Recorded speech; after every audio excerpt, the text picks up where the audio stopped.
10 नवंबर 2023 को धनतेरस पड़ रहा है। धनतेरस दीपावली के 2 दिन पहले पड़ता है।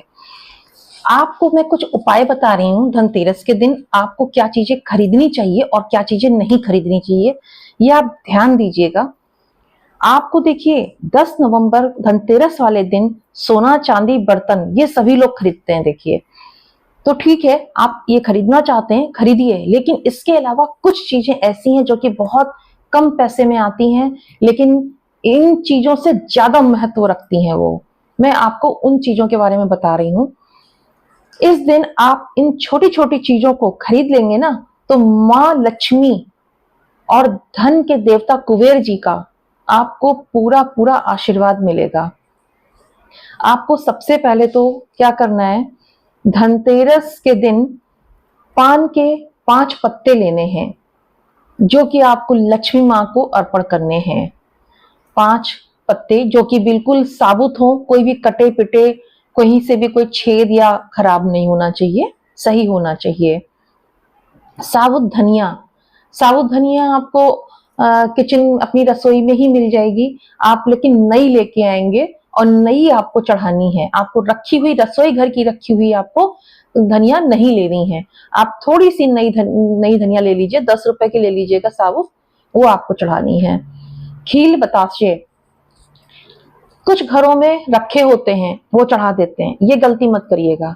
आप धनतेरस के दिन ही लेके आएंगे या एक दिन पहले ले आइए, लेकिन आपको धनतेरस के दिन आपको नया जो भी आपने नया खरीदा है, सेम डे या एक दिन पहले वही खील बताशे आपको चढ़ाने हैं।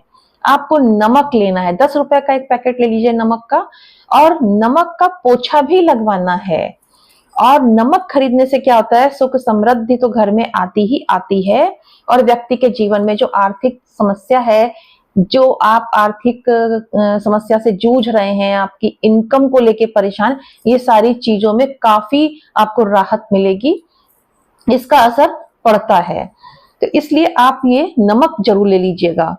झाड़ू, झाड़ू आपको लेके आनी है, फूल झाड़ू लानी है, आपको सींक झाड़ू नहीं लानी है। और ध्यान रखिएगा प्लास्टिक की झाड़ू मत लीजिएगा, जो प्रॉपर जो आपकी जो फूल झाड़ू होती है वो आपको लेनी है।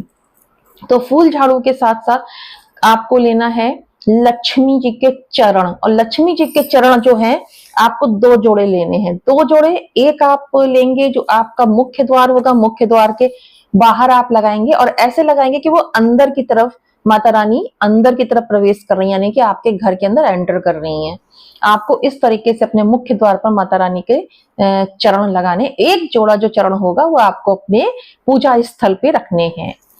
ये 2 चरण आपको लेके आने हैं। हल्दी की गांठ, हल्दी की गांठ जो है वो आपको कपड़े में रख लेना है, पीले रंग के कपड़े में आप उसको रख करके आप धनतेरस वाले दिन हल्दी की गांठ चढ़ाइए। अगले दिन वही हल्दी की गांठ आप कपड़े, पीले कपड़े में रख के अपनी तिजोरी जहां पे आप पैसे रखते हैं आप वहां रख लीजिएगा और पूरे साल रखिएगा। अगली धनतेरस में इसको आप बहते पानी में प्रवाह कर दीजिएगा और फिर से आप सेम यही प्रोसेस आप कर लीजिएगा। ये करना आपके लिए सुख समृद्धि का तो वास होगा ही होगा, धन की भी कमी नहीं होगी। ऐसा दिन नहीं आएगा कि हाँ आपको किसी से मांगना पड़े, आपको कर्जा लेना पड़े, कभी नहीं। ये छोटी छोटी सी चीजें हैं, लेकिन इनका असर बहुत अच्छा होता है, बहुत बड़ा असर होता है। ये उपाय जरूर करिएगा। बस 2 चीजें मत खरीदिएगा, एक तो लोहा मत खरीदिएगा, लोहे से रिलेटेड कोई भी चीज आप मत खरीदिएगा धनतेरस वाले दिन। चीनी मिट्टी का कोई बर्तन मत खरीदिएगा, जैसे नहीं कहते कि चीनी मिट्टी का प्याली खरीद ली या कोई फ्लावर पॉट खरीद लिया, उस दिन अवॉइड कर दीजिए। धनतेरस वाले दिन चीनी मिट्टी का कोई सामान मत खरीदिए। आप ये 2 चीजों को अवॉइड करिए बस। बाकी आपको जैसे आप पूजा करते हैं वैसे ही आप विधि विधान से पूजा करेंगे। अच्छा, लक्ष्मी गणेश जी देखिए, कहा जाता है कि लक्ष्मी गणेश जी लोग खरीदते हैं धनतेरस के दिन और उनकी पूजा की जाती है। तो जो खरीदना चाहे वो खरीदे, लेकिन ध्यान रखें मिट्टी के हों, कोई प्लास्टिक के या किसी अन्य धातु के ना हो, मिट्टी के ही खरीदें। और जो नहीं खरीदना चाहते, जिनके पास चांदी के हैं, जिनके पास सोने के या अष्ट धातु के हैं, वो उन्हीं की पूजा करें, वो ना खरीदें, वो उन्हीं की पूजा करें।